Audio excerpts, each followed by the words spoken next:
En fait, je voudrais insister vraiment sur la réutilisation. Que ce soit en plastique ou en coton ou en lin ou en chanvre, l'important c'est vraiment de réutiliser l'objet réutilisable. C'est comme ça qu'il rembourse sa dette écologique et c'est comme ça qu'il peut être meilleur pour l'environnement.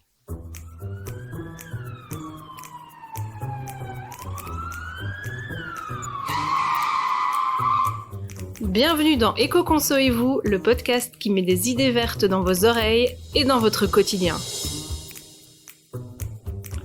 Cette saison, on fait la lumière sur des affaires ambiguës. Chaque mois, on se penche sur un objet qui se dit écolo.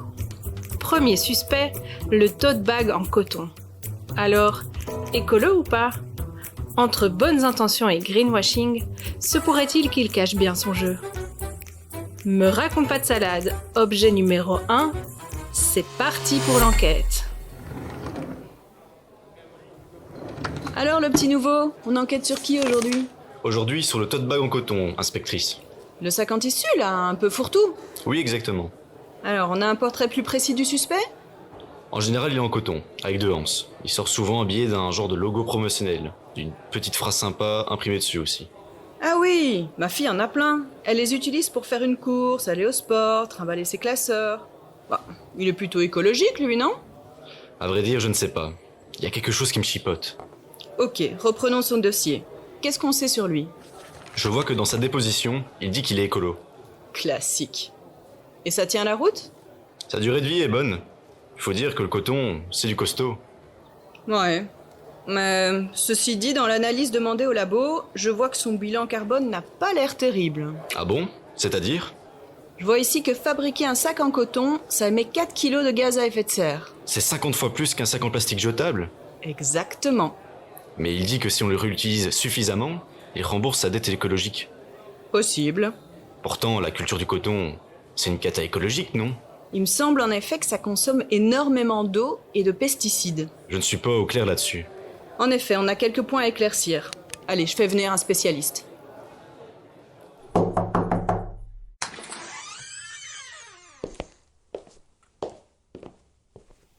Bonjour inspectrice, je suis Renaud, expert éco-consommation et déchets chez Éco-Conso.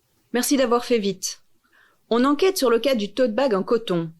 Il se dit écolo, mais j'ai l'impression qu'il me raconte des salades. Vous en pensez quoi, vous ? Bah écoutez, il y a du pour et du contre, je vais peut-être vous exposer les faits. Ok. Est-ce que c'est vrai qu'il pollue plus qu'un sac en plastique jetable ? Alors, sur un seul sac, oui, il demande beaucoup plus de ressources pour être produit. Je lis dans le rapport qu'un tote bag en coton équivaut à 50 sacs en plastique jetables. C'est possible, ça ?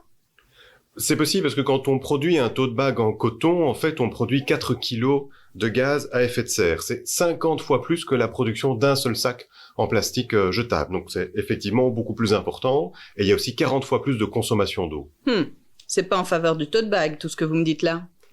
C'est vrai, mais il faut nuancer parce qu'un tote bag est réutilisable. Donc si on le réutilise au moins 50 fois, à la 51e fois, en fait, il aura eu moins d'impact que le sac en plastique. Donc il suffit de l'utiliser une fois par semaine ? Pendant un an ? C'est ça. Sauf si on transporte des morceaux de cadavres dedans, à ce point il sera peut-être en moins bon état, mais... Vous voulez confesser quelque chose, monsieur l'expert ? Non, pas spécial. Revenons à nos moutons. Donc, la production du sac en plastique est moins impactante que celle du tote bag. Ok. Mais, et tous les sacs qu'on retrouve dans la nature, c'est quand même pas top, ça.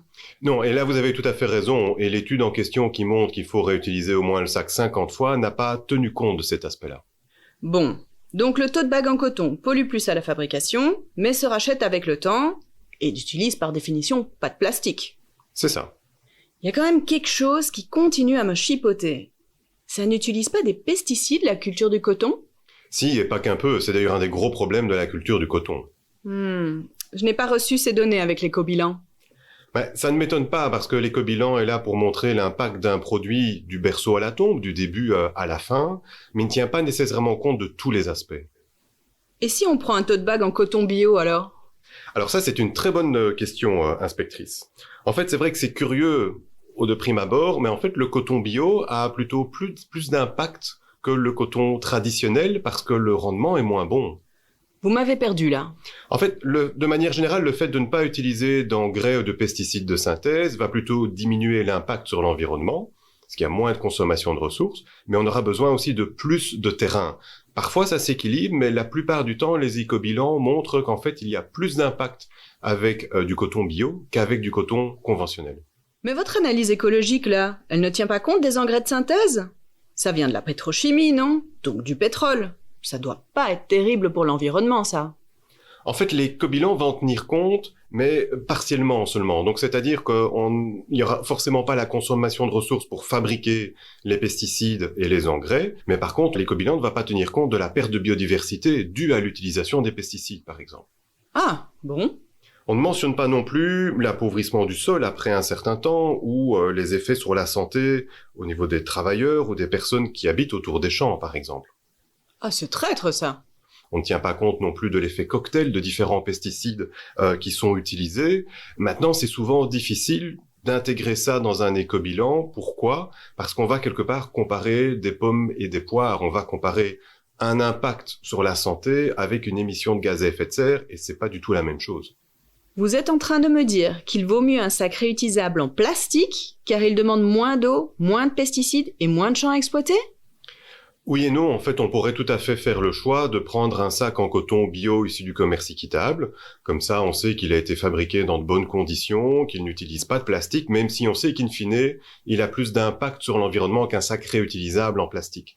Il faut bien se dire aussi que le sac en coton a plutôt tendance à être plus costaud, donc on va l'utiliser pendant plus longtemps. Et puis, il n'y a pas que le coton, il y a d'autres matières qui pourraient être utilisées aussi. Ah, c'est une nouvelle piste, ça. Vous pouvez m'en dire plus? Le lin et le chanvre, par exemple, sont deux autres matières que l'on peut utiliser, qui ont beaucoup moins d'impact sur l'environnement que le coton et qu'on commence même à cultiver en région wallonne. Ah, c'est intéressant. Affaire à suivre, alors. Certainement. Donc, quand il me dit qu'il est écolo, c'est des salades. Il y a un problème d'image avec le tote bag. Oui et non. Oui, car on a tendance à le considérer comme écolo, et donc à en accepter plein parce qu'on se dit que c'est pas grave puisque c'est écolo. Alors qu'en général, on en a déjà plein à la maison. Exactement. Et donc, si on les accumule sans les utiliser, en fait, on fait pire que mieux. Si on a 5 tote bags, il faut bien se dire que c'est l'équivalent de centaines de sacs jetables. Et au niveau du recyclage, ça dit quoi? Actuellement, tout ce qui est textile, comme des sacs ou des vêtements, n'a pas de filière de recyclage. Maintenant, quand on s'intéresse à l'éco-bilan, on voit que c'est vraiment la production du sac qui a un impact sur l'environnement et pas spécialement son transport ou son recyclage. Donc c'est moins grave, si vous voulez. Donc, si je résume les faits, on essaye d'avoir moins de sacs et de tote bags, mais de meilleure qualité alors. C'est ça, et on arrête de voir le tote bag comme un objet éco-friendly que l'on pourrait collectionner. À sa décharge, le tote bag est souvent offert par des entreprises comme petit cadeau sympa à leur effigie. Oui, et ça fait partie du problème, hein. Comme justement il a cette bonne image écologique, on se dit que ce n'est pas grave d'en offrir et d'en avoir plein. Bon, notre suspect a plein de frères et sœurs, alors je fais quoi, moi, avec les 10 tote bags que j'ai à la maison? Combien en utilisez-vous vraiment? Gardez ce nombre-là à la maison pour vos achats, justement. Maintenant, peut-être que d'autres personnes que vous connaissez n'en ont pas, vous pourriez lui leur offrir. Et puis, si vous aimez bien la couture, on peut toujours upcycler un sac en coton. Par exemple, un sac abîmé, on pourrait plutôt que le jeter, en faire autre chose, le transformer en plumier ou en housse de coussin, par exemple. Bien. Je pense que nous avons toutes les infos nécessaires dans ce dossier. Merci, très cher expert. Souhaitez-vous ajouter quelque chose ? En fait, je voudrais insister vraiment sur la réutilisation. Que ce soit en plastique ou en coton ou en lin ou en chanvre, l'important c'est vraiment de réutiliser l'objet réutilisable. C'est comme ça qu'il rembourse sa dette écologique et c'est comme ça qu'il peut être meilleur pour l'environnement. En tant que consommateur, on a un vrai pouvoir d'action ici. C'est bien noté. Merci encore pour votre expertise. Toujours prêt à collaborer.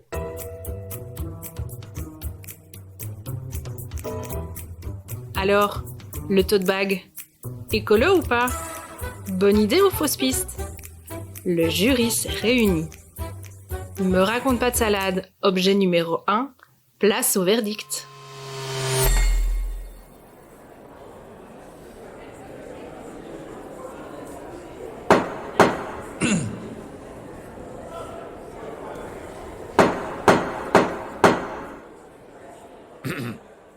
À la question « Le tote bag est-il un objet écologique ?» le jury répond « Non.